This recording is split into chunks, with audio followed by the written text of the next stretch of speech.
আপনি কি ঠান্ডায় দুর্বলতা অনুভব করেন বা ক্লান্তি লাগে অথবা যৌন ইচ্ছা কমে যায়? তাহলে এটা কম টেস্টোস্টেরনের কারণে হতে পারে। আমি এখন যেসব বিষয় বলবো সেগুলো মেনে চলুন। আপনার টেস্টোস্টেরন বাড়বে এবং আপনারও সেক্স করার ইচ্ছা জাগবে। সবচেয়ে আগে আপনাকে ঠিকমতো ঘুমাতে হবে। ৭ থেকে ৮ ঘন্টা ঘুমান। আপনার টেস্টোস্টেরন বাড়তে শুরু করবে। দ্বিতীয় পয়েন্ট হলো একদমই স্ট্রেস নেবেন না। না বসের টেনশন, না পরিবারের টেনশন, স্বাভাবিক থাকুন, খুশি থাকুন। তাতে আপনার কর্টিসল নামক হরমোন নিয়ন্ত্রণে থাকবে।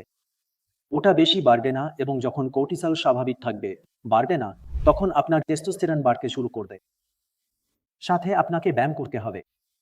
আপনি খোলা হাওয়ায় শ্বাস নিন। এতে আপনার শরীরে অক্সিজেনের মাত্রা বাড়বে এবং যখন অক্সিজেনের মাত্রা বাড়বে তখন রক্ত সঞ্চালনও বাড়বে।